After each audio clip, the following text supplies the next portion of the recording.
Saludos amigos de su programa Así Vamos. En esta nueva entrega del programa Así Vamos, vamos a compartir, más que una entrevista, es un conversatorio con la abogada y dirigente del PRD, Karen Serrata, amiga nuestra, que también es comunicadora, interviene mucho en los medios de comunicación. Y de este programa vamos a hacer una especie de análisis, de comentario de los diferentes temas de actualidad en nuestro país. De manera que nosotros, en este programa, en esta nueva entrega de Así Vamos, manténgase ahí, atento a esta interesante, pudiéramos llamar, conversación que vamos a tener en el día de hoy con nuestra amiga dirigente del PRD, abogada, comunicadora, Karen Serrata. Pausamos.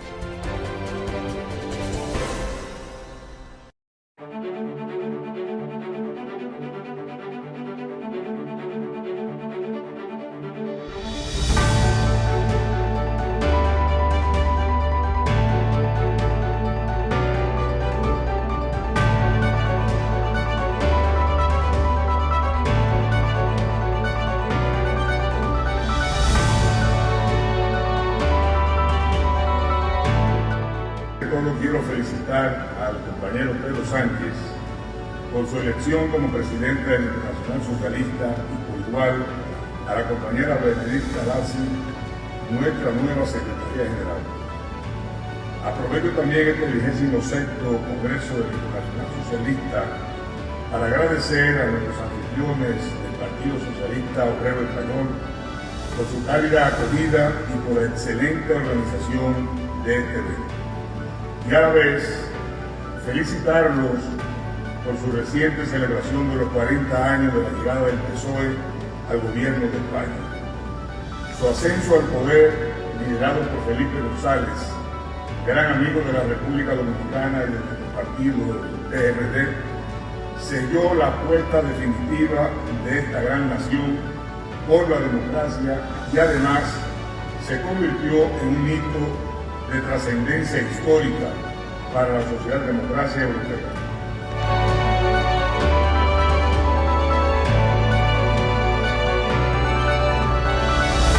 Proveer servicios de transporte de energía eléctrica y telecomunicaciones y operar un sistema interconectado a nivel nacional, impulsando el desarrollo económico, social y ambiental del país, es nuestra misión como empresa estatal descentralizada.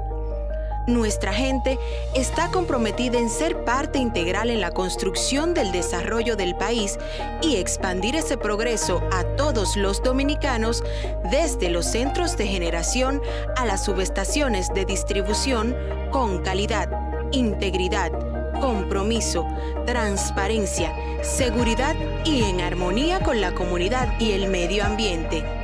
Ese es el reto que cada uno de los integrantes de esta gran familia ha asumido con empeño y dedicación para unir el país con energía.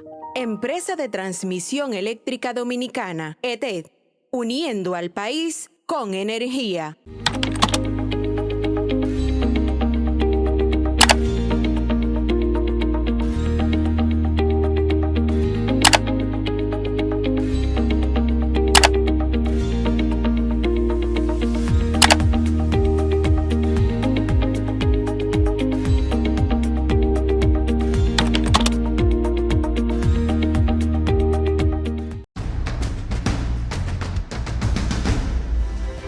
Bueno, tal y como le dijimos a la entrada de este programa, vamos a conversar con la amiga Karen Serrata, que aquí la vamos a tener más que como dirigente del PRD, como una comunicadora, una abogada, conocedora de los temas políticos, sociales, económicos del país, en esta parte de nuestro programa con esta entrevista. Bienvenido, saludo Karen, así que vamos a entrar en materia. Yo te doy la bienvenida y te agradezco que hayas estado aquí, ya finalizando el mes de enero del 2023. Va rápido el tiempo. Para mí es un honor, como siempre, don Héctor, poder compartir con usted. Hay tantas cosas, como se llama el programa, así van las cosas. Vamos a ver cómo van las cosas. Así vamos a verla. Y yo quiero que entremos en un primer tema. En esta semana se ha hablado mucho de unas declaraciones del embajador de Guatemala en el país, que comunicó al país la decisión de Guatemala, es decir, del hermano país de Guatemala, de ahora, a partir de ahora o dentro de unos días, ponerle a dominicanos que para ir a Guatemala tienen que ahora solicitar visa. Y después que ya eso se había logrado anteriormente en la administración del canciller Miguel Vargas Maldonado, que los dominicanos pudieran ir a Guatemala y a unos 37 países sin tener el requisito de la visa, y se consideró que eso había sido como un logro. Un gran logro. Para la dignidad de los dominicanos, porque cuando un país te quita ese requisito, entonces eso vamos a decir, contribuye a la dignidad del ciudadano, del país que logre eso. En este caso, República Dominicana, con 37 países importantes, logró que para un dominicano ir allá, a esos países, no tenga que tener visa. Eso ayuda mucho a lo que es la imagen del país, claro, y sobre todo a la dignidad del dominicano. Y ahora cuando vemos esta noticia del caso de Guatemala, eso como que manda un mensaje complicado, porque los demás países puede ser que hagan lo mismo, o quizá otros que estaban pendientes. Yo recuerdo que también se había firmado un acuerdo en la Cancillería que dirigió Miguel Vargas Maldonado, de un acuerdo con España, que ya se había avanzado algo de que los diplomáticos y los pasaportes oficiales no necesitaban de visa. Y eso era ya un paso previo a lo que pudiera ser una apertura para los ciudadanos dominicanos. Cuando uno ve estas situaciones, uno dice, bueno, por aquí las cosas se pueden complicar, quizá con otros países que han otorgado eso, pero también con otros que estaban en planes. Sí. Y a mí me gustaría ver qué tú opinas más o menos de eso, cómo lo ve desde una dirigente como tú, que está muy en el territorio, esa situación con Guatemala. Bueno, realmente es un retroceso total a lo que ya se había logrado como país. Y vemos también que en estos días hemos visto mucho el tema de los viajes ilegales.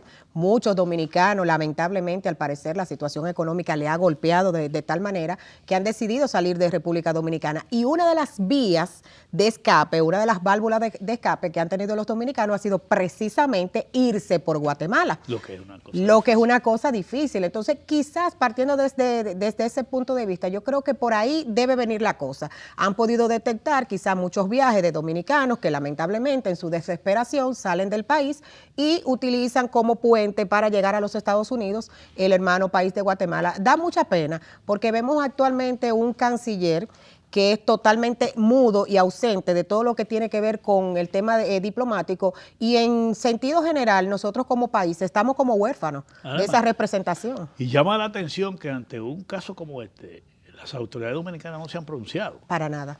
Pero también yo, viendo así desde lejos, cuando yo veo esta situación, me luce que aquí hay un choque del país que le venden las autoridades a los dominicanos de que esto es un paraíso terrenal, y por aquí vemos cómo está pasando lo que tú señalas de dominicanos que se van por vía de Guatemala para llegar a México y penetrar a Estados Unidos, y otros que siguen yéndose en yola, como que eso se había parado.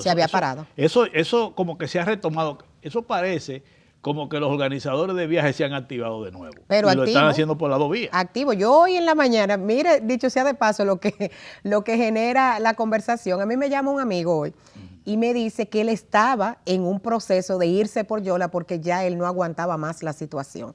Y de hecho yo hasta lloré hablando con él porque le estaba diciendo que realmente era un riesgo demasiado grande tú decir que dejando familia, tus hijos, tu esposa aquí, tomar ese riesgo. Pero también, don Héctor, he podido tener la oportunidad de contactar a algunos amigos dominicanos que, huyéndole a la situación, se han ido a Chile.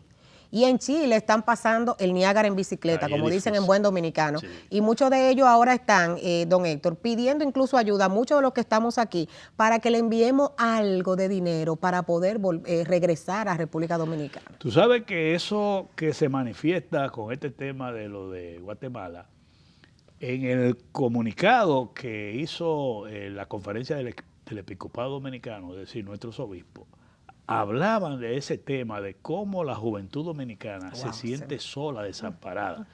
Y la mayoría de los que se meten en esos viajes, en su mayoría son jóvenes. Jóvenes, claro que sí. O sea, lo que quiere decir que hay una pérdida de esperanza de nuestra juventud en el futuro del país. Pero una situación como esta, nadie la puede ocultar.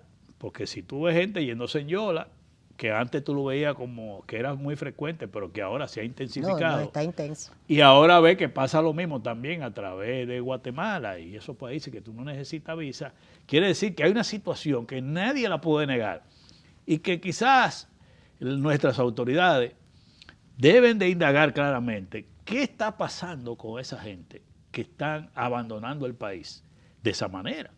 Porque yo he oído hablando con gente que han estado, vamos a decir, que le han ofertado de esos viajes, que tú tienes que buscar como $15,000. Pero claro que sí. $15,000 para todos esos trámites y caer en México por allá. O sea, que no es que la gente tenga los $15,000 en la mano, que cuando viene a ver son los mismos familiares que les reúnen los cuartos. Y venden a veces las cositas que han podido adquirir a lo largo de toda su vida, una casa, un vehículo. Sí, lo que pasó por Baní, la gente de Paya, de Baní, esos lados, que se sabía que eran gente que hasta con negocios puestos, que dedicaron su dinero a eso y lo encontraron en un furgón, sin oxígeno. Qué difícil. Así. Pero fíjate algo, cuando la familia es capaz de reunirle dinero a esa persona para que se vaya, quiere decir que la familia admite que la situación no está buena, que está difícil. Que prefieren hacer un esfuerzo sobrehumano, invertir lo que ya han conseguido con tanto trabajo, muchos años a veces de sacrificio, venden su vaquita, su finca, su casita, para tomarse el riesgo, porque es un riesgo, usted no sabe si va a llegar o qué va a pasar en el camino, y realmente eso dice mucho de la situación que estamos viviendo actualmente. Hay quienes enfocan el tema como queriendo cuestionar vamos a decir, al Estado de Guatemala por tomar la medida de manera unilateral. Pero yo creo que la medida es una consecuencia de lo que hemos generado nosotros en el país. Yo entiendo. O sea, no lo podemos ver la medida y la consecuencia de lo otro, sino que cuando tú llegas a conocer esa medida, quiere decir que es una consecuencia de la falta de políticas públicas que vayan a crear esperanza a nuestra población. Pero los dominicanos frecuentemente no tenían como destino, por ejemplo, turístico Guatemala. Eso se ha incrementado a medida de que muchos dominicanos, en su asunto de su desesperación, han visto esto como un puente fácil para llegar. Entonces, obviamente, ellos se han dado cuenta, han detectado la presencia de dominicanos de manera inusual. Y además, ahí hay un tema, como dijo el mismo embajador, de seguridad nacional. Sí. Porque cuando visitantes utilizan tu territorio para otro tipo de acción, y eso tiene unas implicaciones mucho más peligrosas y delicadas.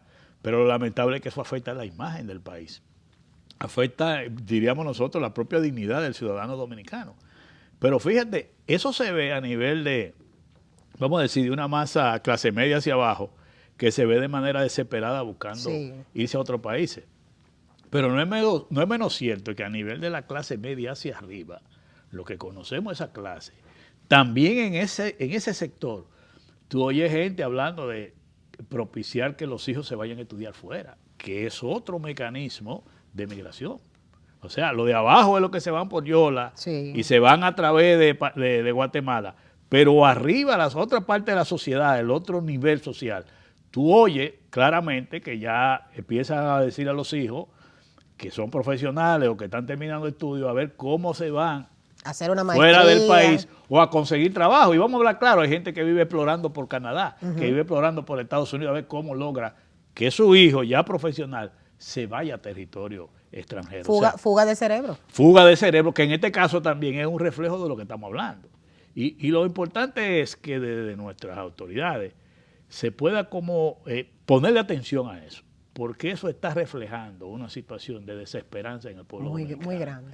Que hay quienes, cuando conversamos de estos temas, lo que hacemos política y lo que analizamos el comportamiento social, decimos, mira, lo que pasa es que la población dominicana está viendo un tema que va empujando, la pobreza, el problema de la inseguridad, el problema de la presencia de muchos ciudadanos haitianos, que es la presión que tenemos con Haití, y la gente te dice, oye, pues entonces lo van a coger los haitianos, entonces aquí nosotros no vamos a poder vivir.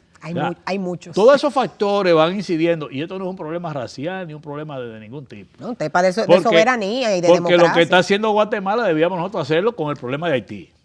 Aplicar nuestras regulaciones, porque hay una migración de allá hacia acá, y si los de aquí se van para allá, entonces aquí le vamos a dejar el territorio. A los que vienen llegando de manera ilegal, que están tomando los lugares que están dejando los dominicanos. Esto es como si fuera una presión de agua. Tú tienes una cantidad de agua aquí, y si el agua de aquí es mayor y presiona esta, ¿dónde va esta agua, hermano? Afuera, y entra la que viene llegando. Entonces eso hay que verlo con mucho cuidado, porque si sigue esa migración masiva de ciudadanos haitianos ilegales, indocumentados, hacia República Dominicana, y la juventud dominicana yéndose del país, entonces, ¿qué vamos a hacer de República Dominicana? Don Héctor, a mí me preocupa mucho en ese sentido. Usted está haciendo un análisis del tema migratorio que tenemos, de los que vienen hacia acá y los que se van de aquí hacia otro lugar. Pero, como dije en principio, ¿dónde está la representación que nosotros debemos tener en temas de diplomacia, en temas internacionales? Porque lamentablemente uno se siente como que tenemos un canciller mudo, totalmente mudo, no dice nada, no toma ninguna posición.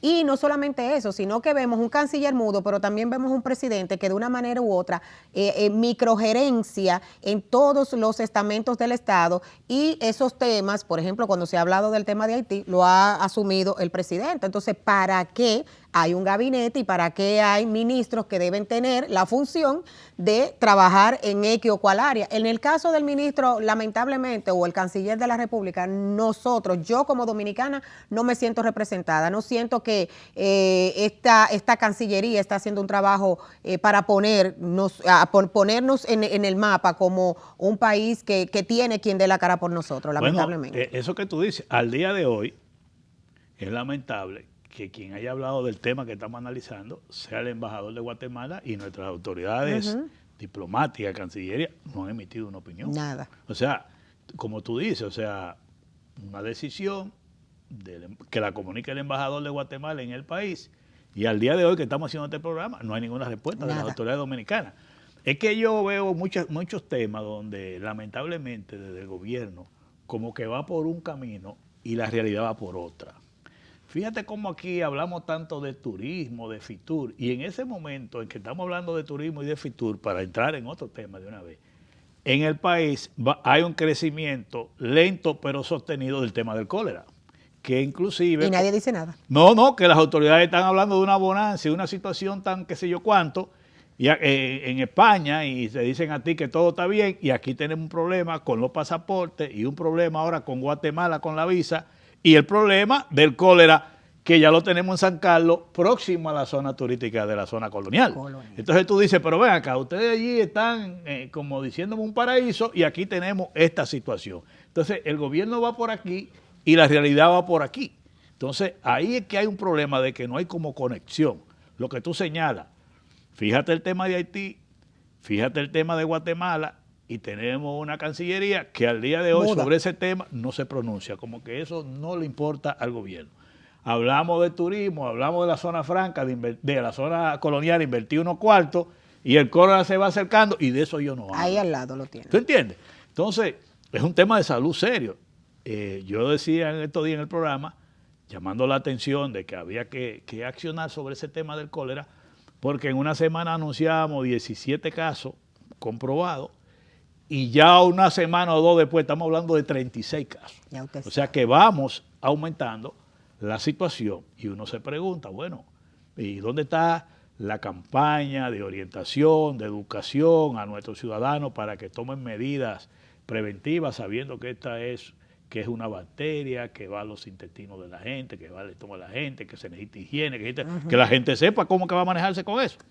Pero déjeme decirle una cosa, que mientras vemos un gobierno que se mantiene dando apoyo a los gobiernos locales, por ejemplo a los municipios, vemos también una cantidad de alcaldes ineficientes que mantienen los territorios llenos de basura. Entonces ahí venimos con la situación del cólera también. Sí, ahí vamos, porque el cólera es un tema que tiene que ver con pobreza y hacinamiento. Así es.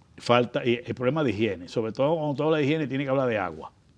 Y entonces tú te vas con esos territorios, con esos problemas. Pero la verdad es que, volviendo al tema de Guatemala, es lamentable. Muy lamentable. Yo creo que la obligación de nuestras autoridades es detener eso, o sea, averiguar qué es lo que está pasando para tomar las medidas de precaución que puedan evitar esta situación, porque eso está afectando la imagen del país, pero también es la vida de muchos dominicanos que están exponiéndose a esa situación. A veces yo digo, y me da deseo de decir, pero al canciller, pero diga algo, mi hijo, porque de verdad da coraje uno ver como la inercia, la falta de empatía con la situación que vive el país, y una persona que está ahí por decir que está ahí. De verdad que da mucha pena. Vamos a hacer una pausa para seguir hablando de otro tema, con el permiso tuyo, Ricardo.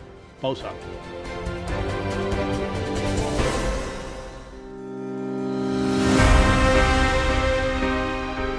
con 900 megavatios de capacidad para incrementar el transporte de la energía eléctrica de nuestro país.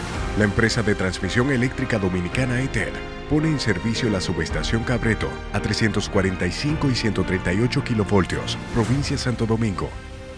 Con la puesta en servicio de esta subestación, se completa el primer anillo a 345 kilovoltios que realiza la ETED en el Sistema Eléctrico Nacional Interconectado CENI.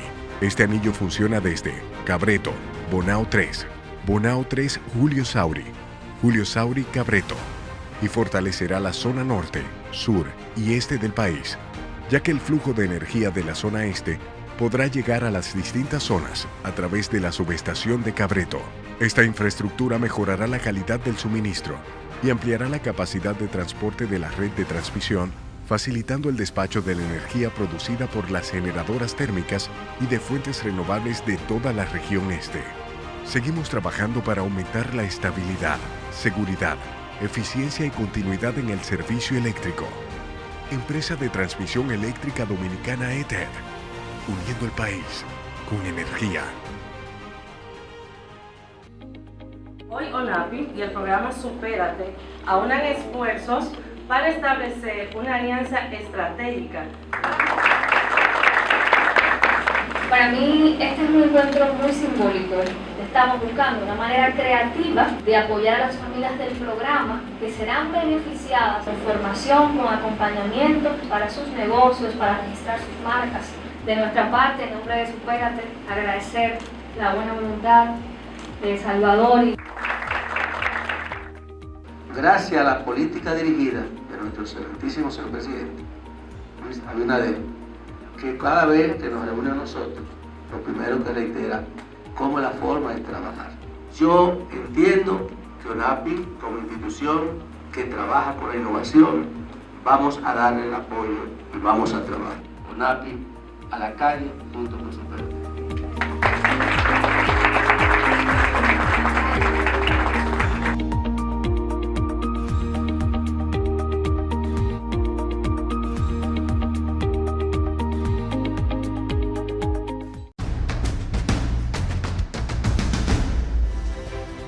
Bueno, Karen, terminamos el tema anterior, que es una gran preocupación, que está en el debate, el tema de la declaración del embajador de Guatemala y el tema de la visa. Ahora vamos a ver un tema que en medio de esa situación se produjeron unos cambios de gobierno. Uy, sí. Y como dicen en el sur del país, cuántas cosas. Cuántas cosas. Hay un cambio de eso ahí que generó muchísimas opiniones. ¿Será el que yo pienso? ¿Será el que yo pienso? Que fue el de Propec. El de Propec. Ese fue el que más... Al amigo Nene Cabrera lo dejaron como ministro sin cartera, pero sin funciones. No tiene funciones. ¿Como Fulcar? No, porque Fulcar tenía una función, pero aquí le dicen al ministro Nene Cabrera de que se instruye a darle seguimiento a la política pública del gobierno. ¿Qué es pero eso? Entonces, ¿por qué lo quitaron de Propec? No, porque hubiese sido, lo sano era que se quedara ahí en Propec. Yo cuando leí el decreto dije, ¿qué es eso? ¿Y qué es eso? No entendí. Ahora llevaron al Propec, al cineasta que le llaman. ¿Al de la película mala? No. Bueno, pero eso es lo que dice gente de su entorno, que las películas son malas. No, la gente lo conoce como Robertico. Okay. El hijo de Roberto Salcedo. Pero que si a ti te va a designar una función y el presidente te designa, bueno, el problema no es de tú, el problema es que si el presidente te designó ahí, él es el que asume su responsabilidad. Claro. Yo creo que no, el problema no es él. ¿Experiencia tiene? Yo creo lo que yo he visto, que es una reacción, es a lo interno del PRM. Muy fuerte. Parece que los PRMistas se sienten lacerados, ofendidos. No, pero claro. Y yo te voy a decir una cosa, yo no, independientemente de Robertico, a quien yo respeto, y a su papá, que también lo respeto mucho, mi razonamiento es político. Es un mal mensaje político. Muy mal mensaje. Es un mensaje malo para el ejercicio de la política en la República. De nosotros que hacemos política, porque uno ve eso y tú dices, pero yo estoy hablando como uno no político, sabe para quién trabaja. Y a mí me da pena que eso suceda en un partido como el PRM, donde hay muchos dirigentes que yo lo conozco con muchos méritos, con mucha preparación, con mucha dedicación, sí, y que no tienen funciones públicas. Y mucho sacrificio. Y que pudieran en esa área hacer un buen trabajo. Entonces, Yo creo que esas son las cosas que le hacen daño a la política. Y lo grande es que muchos de la gente que no está en los partidos viven acabando con los políticos. Pero esta es una decisión, oye bien, que manda un mal mensaje al ejercicio político partidista sobre todo. Oye bien, y tú lo ves que se quedan callados. Cuando buscan un patriota de eso de la sociedad civil y lo nombran, está lleno de patriotas. Que viene como un corcho y se pega ahí, ¡pa! Y que es el primero que cuando la cosa se pone difícil se va. Pero Bartolomé Pujals, en este otro decreto 1523 le dieron otras funciones, aparte de innovación, que no ha innovado nada. Bueno, esos son de los ejercicios de manejo de gobierno que hacen daño a la actividad política partidista, para que estemos claros. Así es. Porque tú lo que le estás diciendo a los dirigentes del PRM, a los seguidores del PRM, que ustedes no tienen capacidad para manejar eso, que ustedes no tienen gente para manejar eso, que ustedes no tienen dirigentes con capacidad para eso, que ustedes no tienen dirigentes con los méritos para eso. Lo que pasa es que muchos de la base son... No Mira, son yo lamento que los PRMistas se queden callados, porque yo eso no se lo aguanto a nadie. No, yo hubiese explotado. Sí. No, así no. No, porque... Una falta de respeto. Porque el problema es que yo me siento irrespetado. Si yo veo una cosa así, me siento irrespetado. Y lo digo, y tengo el derecho a decirlo. Hasta perteneciendo a otro partido, uno se siente hasta desesperanzado, porque tú dices, entonces, en política yo no sé para quién trabajo. Claro, cada quien tiene que saber con quién trabaja, y eso manda un mal mensaje de cómo ve el presidente de la República a los militantes de su partido. O sea, son personas que lamentablemente, al parecer, no tienen la capacidad para ocupar cargos parecidos a eso, que también me llama mucho la atención, porque yo quisiera saber cuál es la preparación que tiene, por ejemplo, en el caso de Robertico, y cuál fue su aporte político. Pero yo, aparte de eso, yo la persona no la cuestiono, yo cuestiono la decisión. La decisión. Oye, la acción es lo que yo cuestiono. Porque en un momento que el Tribunal Constitucional decidió sobre un artículo de la ley de partidos que establece claramente que para tú aspirar a un cargo electivo en un partido tenga que tener un determinado tiempo de militancia política. Cuando el Tribunal Constitucional hizo eso, yo dije que yo estaba en desacuerdo con eso, que eso iba a hacer daño a la actividad política partidaria. Porque si una gente se pasa 20 años trabajando en un partido, 10 años militando en un partido, organizando un partido, ¿cómo es posible que venga uno y sin tener ningún tiempo pueda ser candidato por encima de lo que compita contigo? Porque entonces, ¿qué sentido tiene tú militar en un partido político? No, ¿y dónde está la democracia? No, y vamos a decir lo que llaman la solidaridad con un partido. ¿Qué sentido tiene? El compromiso partidario, ¿qué sentido tiene? Porque una gente que no haya hecho vida política en un partido no va a sentir por ese partido. No tiene apego, ni siquiera emocional. Ni emocional. Con el partido. Entonces, eso que estamos viendo ahora es la decisión. Yo no me refiero ni siquiera a la persona. Simplemente yo veo que es una acción que favorece a una persona que no trabajó por ese partido, que no es de ese partido, que no se organizó, que no siente. Que no conoce a ningún militante de ese partido ni siquiera para decir que va a nombrar gente de ese partido. Entonces, en esa cartera. Si tú me dijeras a mí que es un cargo que necesita una especialidad que no la hay en ningún dirigente de ese partido, yo te lo aceptara. Que venga de la NASA nada más. Yo te lo aceptara. Pero yo, conociendo la cantidad de dirigentes que ese partido tiene, que se la han, como dicen popularmente, se la han guameado para durante 16 años esperar para llegar al poder. Y que tú le des ese mensaje.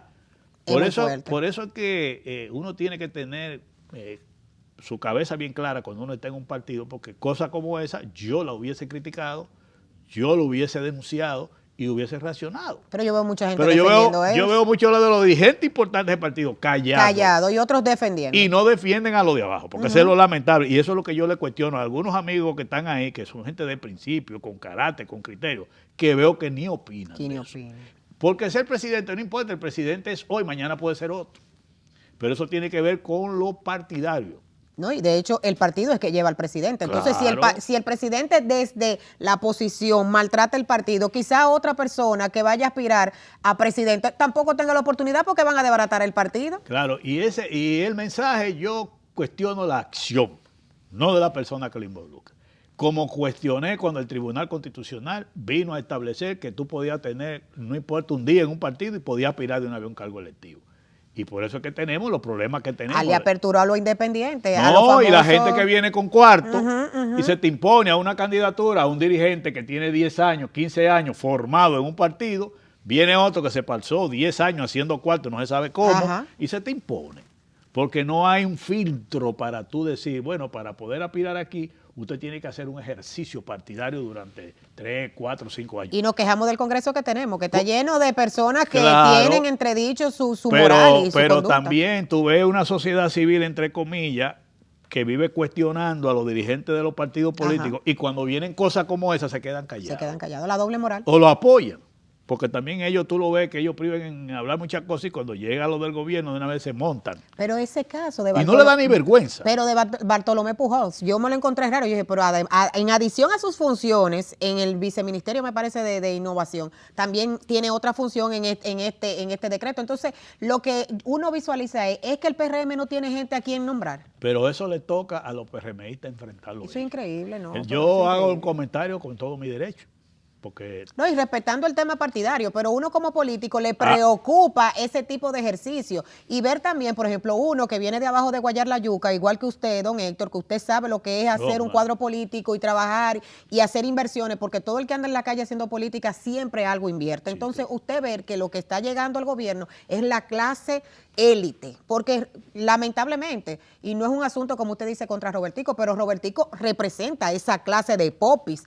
Bartolomé Pujols representa esa clase de popis. Sin embargo, vemos por ejemplo en el PRM dirigentes como el señor Alburquerque, que se podrá decir lo que se quiera decir de él, pero es un dirigente formado. Con todo mérito. Entonces, por eso es que, como dicen en buen dominicano, por eso él está revolteado. Pero tú sabes qué es lo que pasa con ese tipo de decisiones, de asignaciones así.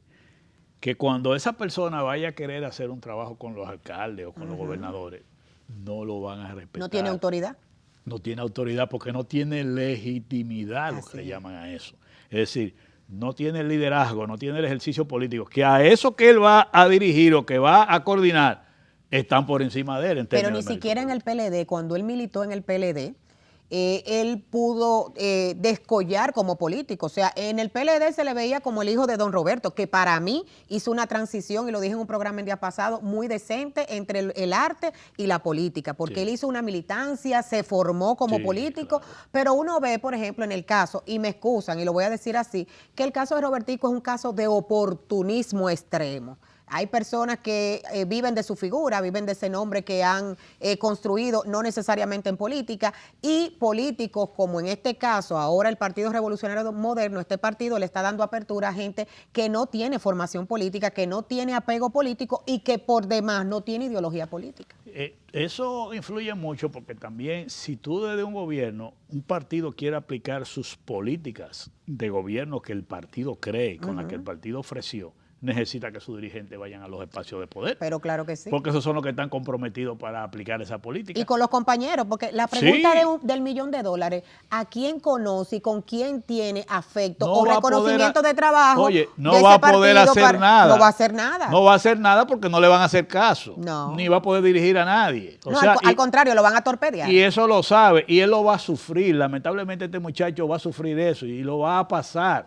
Cuando él vaya a llamar a un gobernador, un alcalde, no le va a hacer caso. No, pero porque se no hay autoridad. ¿Sabes por qué? Porque se sienten ofendidos, se sienten que lo han burlado. Entonces, ahora, si tú le pones un dirigente de su mismo nivel o más nivel ahí, le van a poner atención. Respeto. Y te lo está diciendo una gente que me ha tocado el gobierno trabajar con funcionarios medio, alto, y cuando tú no tienes legitimidad, no te van a hacer caso. Entonces, ¿qué pasa? La función no se va a poder llevar a cabo. Nadie se lo va a decir como yo se lo estoy diciendo al amigo Robertico. Mire, a usted no le van a hacer caso. No, para Los nada. PRMistas no le van a poner atención. Para usted poder hacer algo, va a tener que ir al lado con el presidente, ¿sí? Porque al presidente le hacen caso, pero a usted no le van a hacer Lamentablemente es un error en una función como esa, que tiene que ver mucho inclusive con los dirigentes medios, los dirigentes locales. De abajo, sí. Entonces, si no lo entiende, bueno, yo no lo culpo a él, yo culpo la acción. Y la critico, ¿por qué? Porque afecta a la actividad político-partidaria y la actividad política en sentido general, porque manda un mal mensaje. Los dirigentes van a decir, pero no vale la pena estar en un partido. Eso es. Porque Entonces ¿cuál es la razón de yo estar en un partido, matarme por el partido, invertir mi tiempo, quitarle tiempo a mi familia, invertir mi dinero? No y vale lo la pena. digo en el caso de ahora y con cualquier otro caso digo lo mismo, como lo he dicho con la decisión del Tribunal Constitucional, que yo dije, esos jueces podrán saber mucho de derecho, pero el derecho electoral tiene que ver mucho con el ejercicio político. Sí. Y hay otra decisión que tomó el Tribunal Constitucional, que fue con el asunto de la automatización del voto. Del voto. Que fíjate que Rafael Díaz Firpo, que es abogado, pero fue un activista político importante del PRD y que es juez, votó en contra, porque él conoce lo que pasa con eso. Y tú no le puedes impedir al país que pueda a través de la Junta ir montando un proceso de automatización del voto que va a ayudar al fortalecimiento de los partidos. ¿Por qué? Que sí. ¿Por qué va a ayudar a fortalecer los partidos? Porque uno de los graves problemas que tenemos con el voto preferencial es el costo. No, el También. costo no, el famoso acta mata-voto. Mata-voto, exactamente. Y la única manera de controlar eso es con el voto automatizado, que algunos hablan de voto electrónico, pero el voto automatizado para después caer en lo electrónico. Y eso era lo que se perseguía con el tema que estaba en la ley de partido, la ley electoral. Pero el Tribunal Constitucional se despachó diciendo que la Junta no podía normar eso para esas elecciones. Perfecto. Pero lo grave es que ellos no conocen el tema del voto preferencial y a la hora de contar que ahí se venden los delegados y el tipo de cosas. Le dio hambre, le dio ellos no sueño al conocen delegado. eso, pero Díaz Firpo sí lo conoce porque él lo ha vivido y lo ha padecido. Y cuando él vio el tema, él lo vio legalmente, pero lo políticamente y con la realidad política que vive República Dominicana. Lo vio y él sabe que esa decisión le hace daño al sistema de partido. Y a los que menos tienen, porque hay muchos candidatos quizás que son buenos y que los partidos los llevan en su boleta, y también el tema del costo que genera ese voto preferencial y esa compra, porque hay que decirlo así claro, de delegado, de gente para que le dio alterar hambre, resultados. Exactamente, para alterar resultados. Pero lo que dice no que Díaz Firpo, que sabe que eso es así, le llevó la milla a los otros jueces del Tribunal Constitucional y le dijo, no, esto es así, y votó en contra. Claro, sí, Entonces, yo estuve leyéndola. Entonces, fíjese cómo una decisión del Tribunal Constitucional, nosotros no estamos de acuerdo. Entonces, esta decisión de designar una persona que no tiene ninguna vinculación con ese partido y con el ejercicio, yo la critico porque sé que le hace daño al ejercicio partidario y al sistema político, pero además a la propia persona que está siendo beneficiada con su designación, yo le digo que él no va a hacer nada, no va a poder hacer nada. Y que se cuide porque le hacen su trompo. Él No. que no es político, que sepa que los políticos Él no que están va ahí a le hacen su trompo. no va a poder ejercer ese No. cargo bien por las razones que yo se lo estoy diciendo. Y si nadie se lo ha dicho, yo se lo doy de consejo para que se prepare. Su papá conoce bien porque su papá sí es político, pero don Héctor, hay un tema también con ese decreto que a mí me preocupa, ese ¿Cuál es el decreto otro? 1523. Señores, acaban de cambiar el Contralor de la República, Ah, sí. que es una ficha importante y principalmente a principio de año, en donde entra el nuevo presupuesto. Todo el mundo sabe, el que conoce el Estado sabe, que los primeros 2 meses del año son como esa transición para la entrada del nuevo presupuesto. Y sabemos que lamentablemente a este gobierno le ha costado trabajo montarse en todo este proceso que para ellos es nuevo, porque fueron gobiernos, muchos de ellos, Tú lo que hace quieres muchos decir años. que la marcha de la administración pública se puede afectar por ese cambio. Definitivamente se va a afectar. En lo porque que el otro se adapta. En lo que el que llega se adapta al proceso, porque de hecho sabemos que a la llegada de este gobierno pasó lo mismo. Muchas de las instituciones se retrasaron en pago y se retrasaron en el desenvolvimiento, y hacer esto a principio de año yo creo que sería traumático y va a ser traumático para el gobierno, porque el que llega nuevo tiene que conocer el proceso. Puede provocar un poco retardo, pero Sí. mira que yo, en honor a la verdad, los 3 casos que estamos hablando en la Contraloría, al primero que designó el gobierno con ellos fue Luis Delgado, un hombre de ese partido, y de Luis Abinader, trabajador reconocido. El segundo, que fue Catalino Correa, otro hombre de ese partido y también de Luis Abinader. Y el que están designando ahora, que es Félix Santana, es otro hombre de ese partido, pero que era de Hipólito antes. Bueno, pero Y déjame decirte, y un tipo preparado y que era de la Comisión Económica con Martínez Moya durante todo el tiempo del PRD. Con todo el mérito. Todo el tiempo del PRD y el tiempo después PRM. Ahora, vamos a ver las habilidades del amigo Félix Santana, pero eso es lo que tú vislumbras, es como algo como de sentido común. De sentido común, a Que un principio de movimiento año. en esa área a principio de año puede retardar un poco lo que es el ejercicio de la administración Sí, no, pública. lo que decimos claramente, el desembolso a las Hay que diferentes adaptarse, instituciones, ¿verdad? claro. Por Bueno, suerte que es difícil. él viene de contabilidad pública, que estaba designado. Es posible que conozca Él ya el sistema. conoce los mecanismos. Quizás por la persona de qué se trata, que viene de un área del gobierno que maneja lo que llaman la contabilidad pública general. Ah, ok, gubernamental. Gubernamental, entonces viene ahí, quizá ya él tenga, y puede ser que Ojalá. haya un poco de dilación. Ojalá. Pero la suerte ahí es que estamos hablando entre dirigentes de ese partido que tienen los méritos y las condiciones. Fíjate cómo es, las condiciones técnicas y políticas y méritos para... Pero mire cómo usted lo dice, con la propiedad que usted lo dice, fulano sí.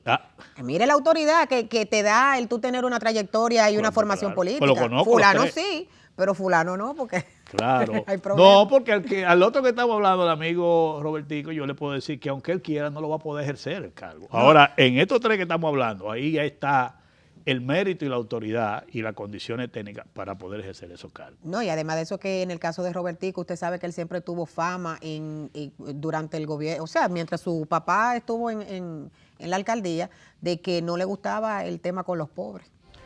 Bueno, ya esa es otra parte de la cosa. Vamos a hacer otra pausa, Karen, con tu permiso. Pausamos.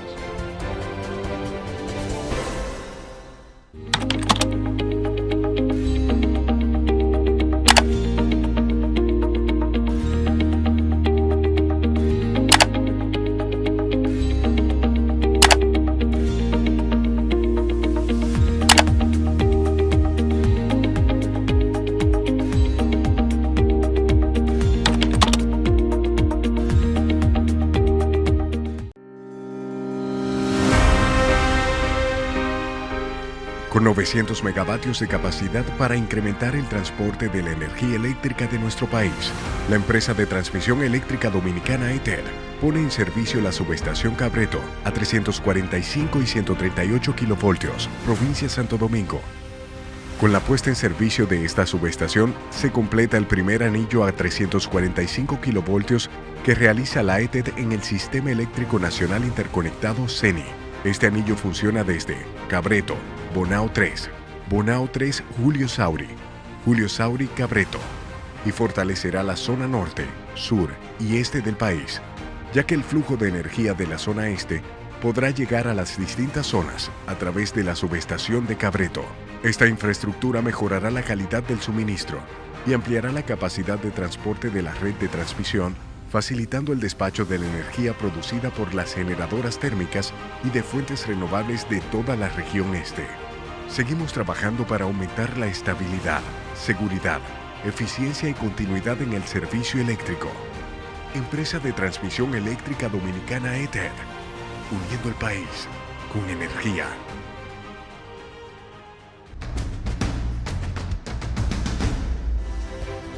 Seguimos con la pista caliente.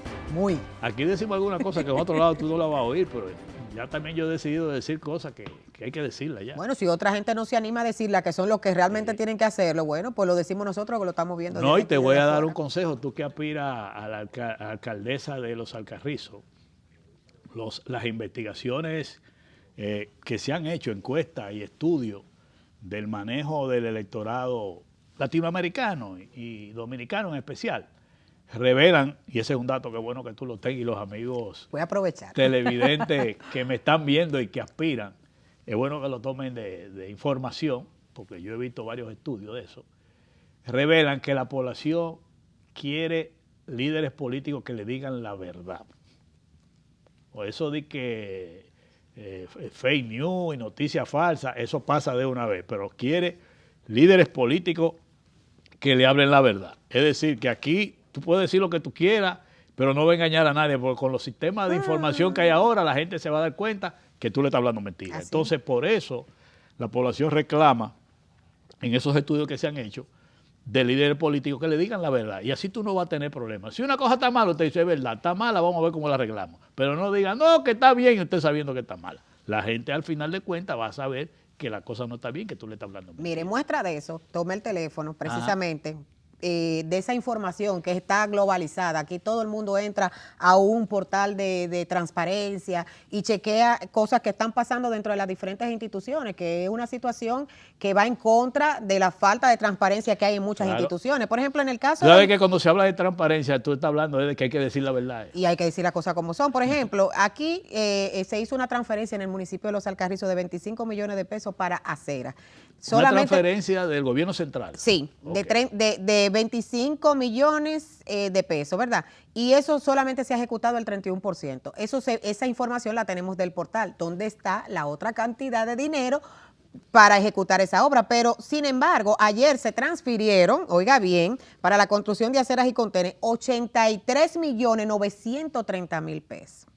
83 millones. ¿Usted se imagina un municipio con 83 millones en aceras y contenes? Fíjate cómo tú le estás dando seguimiento a la información por ahí, vía tecnológica, lo que te indica a ti que cuando tú hablas de ese tipo de cosas, tú tienes ahora que rendir cuenta diciendo la verdad. Diciendo la verdad. Tú no puedes estar hablándole mentira a la población, porque cuando tú vienes a ver, Va y por lo ahí busca. tú te vas a dar Claro. cuenta y dices, pero usted dijo que no tenía dinero, pero mire, usted aquí de esto que le mandaron, todavía hay cuarto que usted no ha gastado, ¿y qué pasó con ese dinero? Eso es increíble. Y yo te voy a decir, tú que aspiras en los Alcarrizos, la semana pasada, domingo, yo andaba por ahí, fui por los Alcarrizos y penetré por detrás del supermercado Ley, Serinca, Ah, ok. y entré para Palmarejo. Palmarejo, Villalinda, por ahí. Y entré a Palamara, por donde está la planta, por ahí. Sí, sí. Cuánta basura Y mucha pobreza. y cuánta pobreza. Y esas condiciones de esa calle, malas Horrible. todas. Pero qué población que ha crecido por ahí. Entonces yo me pregunto, cuando pasé para Palamara, para la planta, hay un puentecito estrecho, cerca del campo ecuestre, que yo anduve por ahí, que tiene como una cañada que viene ahí. Dios mío, cuánta basura. Había tanta basura que la gente quema la basura arriba del agua. Así mismo es, así mismo es. Lo propio pasa en los Alcarrizos. Entonces yo digo lo siguiente, y eso es toda esa zona de por ahí, cuánto abandono. Yo digo lo siguiente, y así queremos decir que no, que esta es una ciudad limpia, que esto está todo bien. Señores, vámonos al problema de raíz donde la gente tiene los barrios, las situaciones. Oye, ahí hay un estado de un caldo de cultivo para cualquier cosa. Pero, por ejemplo, en el caso del municipio de Los Alcarrizos, usted cruza por el ¿Por qué área... tanta basura? No, tanta basura, y usted ve cómo los ratones, que eso lo he visto yo, cruzando la calle como si fueran hombres. Eso es una cosa increíble. Una cosa Y que increíble. saludan a la gente No, cuando van. una cosa más grande que yo. De que le dan saludo a la gente. No, y cuando usted analiza el asunto de la municipalidad en esta gestión, es increíble. Mire, Santo Domingo Este, usted sabe que ha sido un grito con Manuel todo el tiempo. Santo Domingo Oeste, otro fracaso.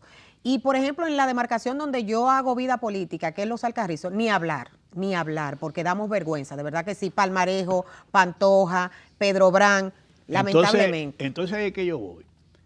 ¿Cómo tú a un gobierno local, a un alcalde, a un ayuntamiento, le transfiere dinero para hacer una serie de cosas cuando tiene un problema tan serio de basura? Y no le dan seguimiento, porque incluso la Liga Municipal está desembolsando dinero a estos ayuntamientos sin supervisar en qué etapa va la inversión que ellos están desembolsando. O sea, te dan un desembolso total sin supervisión, y lamentablemente, por ejemplo, en el municipio de Los Alcarrizos, el año pasado el presupuesto fue de 780 millones de pesos, y con esos 780 millones de pesos ni un parque se pintó, porque ahí está la prueba. O sea, no es que yo lo digo porque yo esté aspirando, es porque me duele lo que está pasando en el municipio. No, y además, como yo te digo, si el problema principal de un municipio, llámese Alcarrizos, es el tema de la basura, ¿dónde es que tiene que ir la inversión? Ahí. Porque es un problema grave, un problema serio. Lo que yo veo por eso sí, y yo te voy a decir una cosa, aquí se habló mucho de solución al tema de la basura, la disposición final, la recogida, y ya tenemos 2 años y meses para el gobierno, y eso está de Estancado. mal en peor, el país entero, porque no es solo ahí, Yo camino al país entero y aquí cada salida de un pueblo, de un municipio, se están convirtiendo en vertederos abiertos.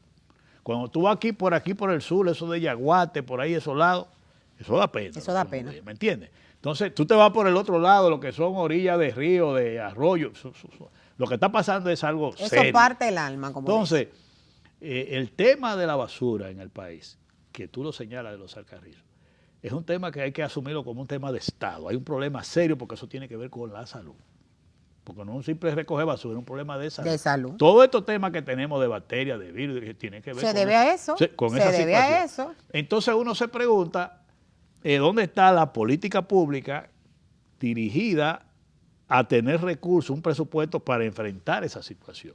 A mí me llamó la atención, porque yo le doy mucho seguimiento al tema de la basura, mucho seguimiento al tema de los ayuntamientos. Eso es un asunto que no afecta directamente a Oye, todos. los ayuntamientos, como a mí me tocó ser regidor 2 veces aquí y trabajar con Peña Gómez en la capital, desde hace tiempo el tema municipal a mí me apasiona. Le apasiona, sí. Entonces, yo veía un anuncio que el gobierno hizo con el caso del vertedero de Duquesa, que es un vertedero el más grande del país y donde va todo eso.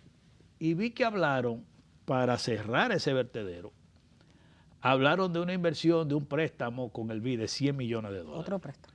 Un préstamo para cerrar un vertedero. Y yo Increíble. me pregunto, bueno, vamos a cerrar ese, ¿y dónde vamos a abrir el otro? Otro préstamo.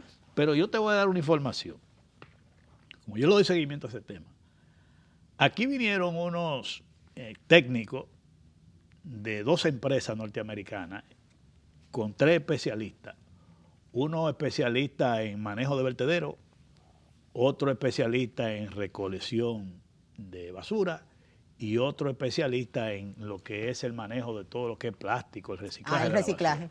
Esos 3 americanos, de una compañía que ellos tienen en Estados Unidos, de las mejores de Estados Unidos, que uno de los puntos que ellos trabajan de recogida de basura tiene que ver con 15.000 toneladas de basura diaria. Oye lo que es, casi más basura que el país de la República Dominicana. Esa gente vinieron aquí y me pidieron a mí que ellos querían ver los sitios donde se pensaba hacer vertederos, todos estos temas. Ellos fueron al este, fueron a Bávaro, con el alcalde de ahí, Manolito, yo hablé con él para que ellos fueran al vertedero de ahí, ellos fueron y lo vieron. Vinieron aquí, vieron el vertedero de Duquesa, luego vieron el de Santiago, hicieron un sondeo en el país. ¿Tú sabes lo que esa gente me dijeron a mí? Yo le dije, el gobierno ha anunciado que va a poner 6 grandes vertederos regionales, 8, algo así, para resolver el tema de la basura. Ellos me dijeron a mí, después que ellos hicieron su sondeo, investigaron, vieron el tipo de basura, y ellos son especialistas en cerrarte vertedero, abrirte uno, manejar todo eso, y andaban los Y la clasificación entre los 3 reunían como 85 años de experiencia en manejo de basura, wow. sumándole los 3 la experiencia que tienen. Ellos me dijeron a mí, mira Héctor, si a nosotros, y lo voy a decir público esto, para que el pueblo tenga conciencia de esta cuestión, porque a mí me llamó la atención cuando se habló de un préstamo de $100 millones, me llamó la atención porque esa gente me dijeron a mí, si a nosotros nos entregan el vertedero de Duquesa, nosotros resolvemos el tema sin darnos un peso. ¿Cómo va a ser? Yo hablé con una gente del gobierno y lo sabe, que ellos se lo dijeron. Yo me reservo el nombre. Si le llegó la información al presidente, yo no lo sé. Pero esa persona le dijo, si me entregan el este y el vertedero de Duquesa, yo resuelvo. Resolvemos sin darnos un peso. Wow. Bueno, ellos se fueron. A ver si esperábamos respuesta de esa gente, pues yo lo que le serví fue de intermediario. Sí, porque yo en Estados Unidos, cuando fui regidor, tuve que ver con contacto de las empresas para recoger basura, y ellos vinieron, me contactaron a mí para que yo le ayudara en eso. Yo dejé el tema sobre la mesa. Cuando vuelven y me contactan, me dicen, ¿qué queda la cuestión? Yo digo, mira, ellos te están diciendo que si ustedes están dispuestos a asumir uno que se va a abrir en el Cibao Central, sé por dónde, no quiero decir por dónde es. Y ellos dijeron, déjame que reunamos al consejo de dirección de los accionistas de la compañía para darte una respuesta. Cuando ellos se reúnen, dicen, mira, nosotros no podemos aceptar eso porque nosotros no podemos ir a Santo Domingo a hacer inversiones que no sean por encima de los $200 millones. Son gente que tienen el dinero, que tienen el know-how, claro, que tienen todo. Y que para que tú veas cómo es el tema de la basura, que están dispuestos a resolver el problema. Y tú te preguntarás, ¿y qué pasa ahí? Cada quien que saque sus conclusiones. Mira, hay un problema de falta de voluntad con ese tema y de decisión de un gobierno que quiera. Porque yo soy lo que digo, que yo sé que la basura y ese tipo es un negocio, pero también es un problema de salud pública del país. Y eso se ha ido agravando y cada vez se complica más. Y un problema. Mira lo de Puerto Plata, no han podido dar con la solución de lo de Puerto Plata. Desde que tú entres y sales a esa provincia, que tú ves ese montón de basura, es un asunto espectacular. Cuando esa gente vieron eso, ellos me decían a mí, qué pena. Y me lo dijeron de manera clara, que nos lo entreguen, que les resolvemos el tema sin darnos un peso. Pero también, don Héctor, cuando hablamos de que estamos promoviendo al país como un punto turístico y que vamos y hacemos esos fit tour y todo eso, cuando venimos a la realidad del territorio, lo que encontramos es que quizá en la puerta de esos polos turísticos en donde la gente quiere ir a Puerto Plata, a Punta Cana, lo que encuentra es un reguero de basura. Entonces, ¿qué nosotros le estamos vendiendo al mundo? ¿Qué es lo que nosotros estamos ofreciendo en términos de turismo? Solamente creen que es el tema de promover el país, pero después que ustedes logran que la la gente después de esa promoción venga y conozca República Dominicana y se lleve esta desagradable sorpresa de toda esta basura que hay en los diferentes territorios, yo no creo que esa gente vuelva. Mira, y esos son temas de años discutiéndose. Yo recuerdo que para Bandolio, cuando el presidente Balaguer era presidente de la República, había un tema con el sector privado ahí, que Balaguer le dijo, pero yo le hago la calle, le hago tal cosa, y ustedes no son capaces de poner una planta de tratamiento. Eso sí me gusta que le decía. Porque es que tú tienes que manejarte el sector público y el sector privado. Claro. Yo, pero que hagan ustedes la planta, les reclamaba el doctor Balaguer. Porque tú sabías, yo también, en Punta Cana, en Bávaro, no hay acueducto. ¿No hay acueducto? No. Wow. Y no hay otra, yo no quiero decir más cosas de la zona, porque Que no hay. que no hay, pero es lamentable con todas esas inversiones, con toda esa zona, pero así que estamos hablando de otros lugares donde hay problemas, pero ahora es que se está resolviendo un poco, se está manejando la solución del tema de la basura, porque ahí la basura era un manejo que los mismos hoteles que llevaban la basura, Imagínese usted. una cosa terrible, en una zona turística con tantas inversiones, es como la capital. Aquí te hablan de una inversión de 5,000 millones de pesos en la zona colonial a través de otro préstamo del BID. Otro, pero ¿cómo, Espérate, ¿cómo préstamo? pero Si aquí el dinero sobra. Pero espérate, 5,000 millones de pesos en la zona colonial, 460 millones el gobierno para mejorarte las aceras y contenes y drenaje de la zona colonial. Pero el drenaje pluvial de la ciudad capital, que vivimos las inundaciones de aquel viernes famoso, Horrible. tú te vas al presupuesto y no hay un peso. Entonces, yo no digo que a la zona colonial no le inviertan. Y que no sea importante. No lo claro digo que no sí. sea importante. Ahora, el problema de los capitaleños en sentido general, usted vivió la experiencia de las inundaciones de ese viernes terrible que vivimos, que yo me tiré las 5 horas en la calle, yo lo viví, a mí no me lo contó nadie, yo duré para llegar del PRD de la Churchi a mi casa Arroyo Hondo, frente a Ágora, 5 horas, salí a las 6 de la tarde y llegué a las 11 de la noche. Yo estaba en un estado de... Pero oye lo que yo te quiero decir. En el 2000, creo que fue 17 por ahí, se hizo un presupuesto en obra pública, licitado y todo, para resolver ese tema del drenaje pluvial de la capital. De la capital. Y en ese tiempo se estaba hablando de 9,000 millones de pesos. Entonces yo lo que digo es lo siguiente. Pero no vamos a comenzar ni siquiera a arreglar 100 metros, 200 metros. Para por lo menos tener la esperanza que en algún momento se va Eso a se va a resolver. O sea, ¿por qué tenemos que hablar de que para la zona colonial miles de millones de pesos? Y para la que es una cosita. O sea, en comparación con la capital. O sea, esas son de las cosas que tú tienes que definir con claridad. Yo me fui al presupuesto del nacional, y tú sabes que hay inversión de capital por cada provincia, por cada territorio. Y en el presupuesto nacional, en inversión de capital, el presupuesto nacional lo que tiene son 7,000 millones de pesos para esta capital. Para la capital. Y oye, te estoy hablando de un problema que hace años, el de drenaje pluvial, era de 9,000 millones de pesos, que eso debe estar ahora mismo en 12 o 13,000 millones de pesos. Pero tú me estás hablando que a la zona colonial tú vas a buscar un préstamo de 95 millones de dólares con el BID para problemas de drenaje y hacer y contener en la zona colonial. Oye, y en estos días anunció el ministro de Turismo 460 millones para la zona colonial. Y los otros barrios de la capital no tienen doliente. Por eso es que yo digo que ¿dónde está mi amiga senadora de la capital que no le dice eso al gobierno y a los capitaleños? La muda, así es que le dicen ahora. Yo le digo a mi amiga senadora de la capital que aprobó esos presupuestos, ¿por qué no le dice eso a los capitaleños y al gobierno dominicano?